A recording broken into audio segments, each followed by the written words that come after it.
தோழர்களே, உங்கள் அனைவருக்கும் என்னுடைய மானை வழக்கணத்தை தெரிவித்துக் கொள்கிறேன். இந்த பதிவில் நம்ம ஜனநாயகன் படத்தினுடைய ஒரு போஸ்டர் ஒன்று வந்திருக்கு.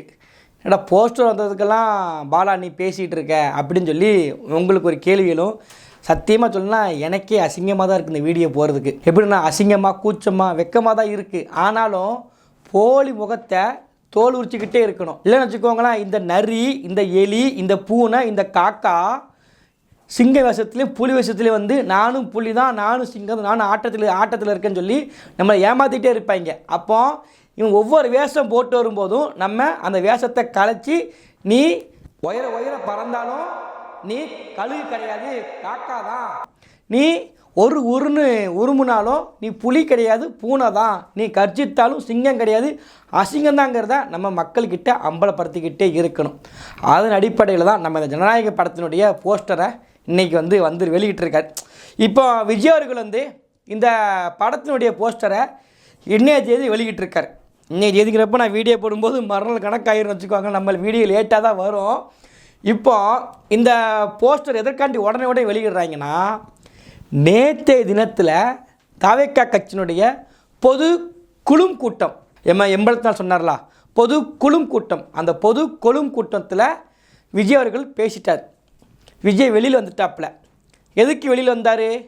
கல்லா கட்டணும், அவர் படம் ஓடணும். தர்மத்தாயின் தவ புதல்வரே, தமிழக வெற்றி கழகத்தின் தலைவரே, வருக வருக வருக. அவர் சினிமாவில் உச்சபட்சத்தை சொல்கிறீங்களா? அப்படி ஒரு கர்மமே கிடையாது, நான் வச்சுக்கோங்க. அப்படி கர்மமே கிடையாது, இவங்க உருவாக்குறாங்க. அப்போ அந்த படத்தை ஓட வைப்பதற்கு என்ன செய்யலாம்? ப்ரொமோஷன் பண்ணணும். இப்போ நம்ம டேரெக்டாக படத்தை வெளியிடுறதுக்கான போஸ்டரை போட்டிங்கன்னா காரி மூஞ்சில் தூண் துப்புவாங்க. எப்படி துப்புவாங்க? ஏன்னா கரூரில் 40 பேர் செத்து போயிருக்கிறான். அந்த மக்களை நீ பார்க்கவே போகல, அந்த மக்களுக்கு நீ கிட்டே போகலை. இப்போ அதுக்குள்ளே நீ படத்தை போஸ்டரை வெளியிடுறேன்னு சொல்லி காரி துப்புவாங்கல்ல. அப்போ என்ன பண்ணாங்கன்னா 30 நாளைக்கு அப்புறம் கரூர் மக்களை பார்க்க போகிறாங்க. ஒன்று.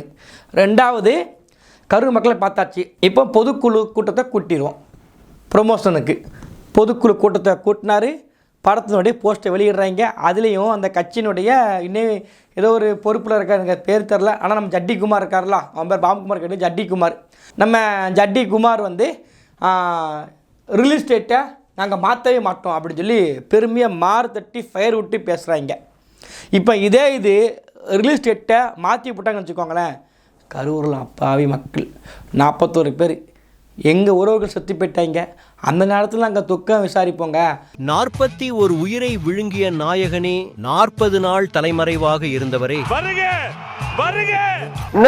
கரூர் மக்களை காவு கொண்டவரே, ஓடுகாலி பட்டம் பெற்ற மூதேவி தலைவரே, மக்களை கேனைகள் என்று நினைக்கும் தற்குறி தலைவரே, பிரஸ் மீட் ஓட்ட நாயகனே, தற்குறி கூட்டத்தின் தலைவனாக இருக்கும் தற்குறி ப்ரோ மேக்ஸ் தலைவரே, பாருங்க, படத்தை கூட மாற்றி வச்சிட்டாருங்க அப்படின்னு இதே வாய்கள் பேசும். இப்போ என்ன பண்ணுறாங்கன்னா, நாங்கள் சொன்ன தேதி நாங்கள் இறங்குறோம். ஏன்னா படத்தை வெளியிடுறதுல இதில் என்னடா உங்களுக்கு பெருமை ஒரு படம் முழுக்க வணிக நோக்கத்தில் எடுக்கப்பட்ட ஒரு திரைப்படம். அந்த திரைப்படத்தை வெளியிடுறதுல எங்களுக்கு அவ்வளவு சந்தோஷம். எங்களுக்கு ஏதோ திமுக எதிர்க்க போகிறேன், 2 பேருக்கு தான் போட்டி, கடுமையாக ஸ்ட்ராங்காக போட்டி போட போகிறோம், நம்ம ஸ்ட்ராங்காக நிற்க போகிற சோஸ்திரமானவரே அப்படி மாதிரி பேசிவிட்டு ஜனவரி 9ஆம் தேதி பராசக்திங்கிற படம் சன் பிக்சர் தயாரித்து சிவகார்த்தியின் நடிப்பில் சுதாகங்கிறவுடைய இயக்கத்தில் பராசக்தி படம் வரப்போகுது. அது ரெட் பிக்ஸோடைய தயாரிப்பு. இப்போ நான் அவங்க கூட கடுமையாக போட்டி போட போகிறேன் திமுக கூட அப்படின்னு சொல்லிட்டு ஜனவரி 9 இவருடைய ஜனநாயக படத்தை வெளியிட்டு எதிர்ப்பு தெரிவிக்க போகிறார். கெஞ்சி கேட்குறியா? நீங்கள் 4 பேர், நான் ஒரு ஆள். இப்போ சண்டை இந்த இடத்துல வா, சண்டைக்கு வாடா. திமுக ரெட் ஜெயண்ட் இதோட நீங்கள் காலி.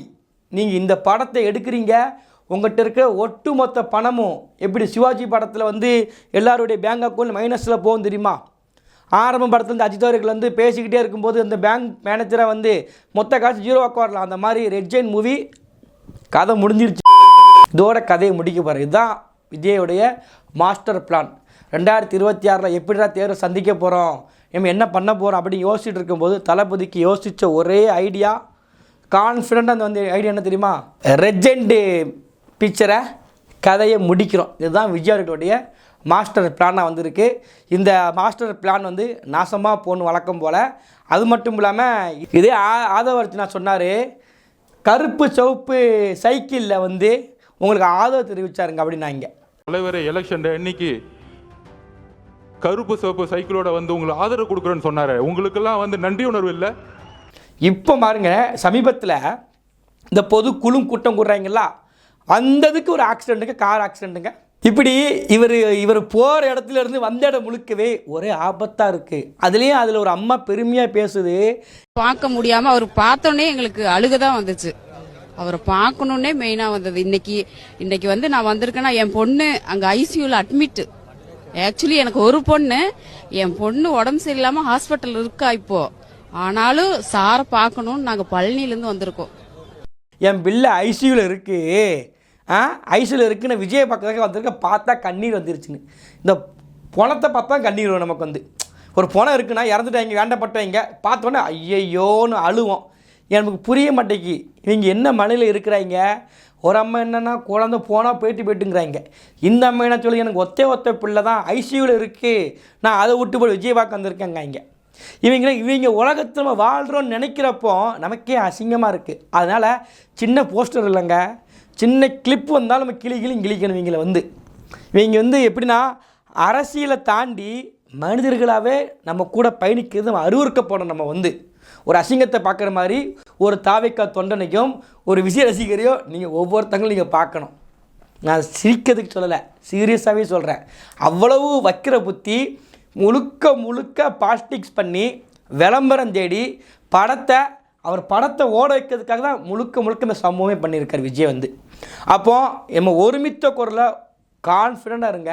இந்த ஜனநாயகத்தை எந்த காரணத்தை கொண்டு ட்ரோல் பண்ணுறதுக்கோ இல்லை அதை வீடியோ போட்டு நம்ம வந்து அதை மெட்டியில் கண்ட ஆக்கிறதுக்கோ ஜோக்கர் கண்ட ஆக்கிறதுக்கோ போகக்கூடாது அப்படிங்கிற மனநிலையை உருவாக்குங்க. இந்த ஜனநாயகத்தோட நிறைய பேர் வந்து ஃபீல் பண்ணுறாங்க. மதங்கரிலாம் லாஸ்ட்டு போஸ்டர் அப்படிங்கிறாங்க. எனக்கு புரிய மாட்டேங்குது. இன்னும் விஜய் நடிப்பார்ரா, உயிர் இருக்குது, இப்போ வயசு கம்மி தானே, இன்னும் நடிப்பார். அதுக்குள்ளே ஜனநாயகனோட ஓடியே போகிறாரு. இந்த 2026 நடிக்க வருவார். அதுக்கு பிறகு நீங்கள் ஃபீல் பண்ணி பேசுங்க. 26க்கு பிறகு நமக்கு நம்ம தளபதி வேணும். அவர் அரசியல் ஜோக்கர் இருக்கக்கூடாதுங்க, சினிமாவில் ஜோக்கர் தான். அந்த ஜோக்கர் தான் நமக்கு தேவைப்படுது. ஆனால் ஜனநாயகத்துக்கு அப்புறம் அடுத்த பிணநாயகத்தை நீங்கள் நடிங்க. நன்றி, வணக்கம்.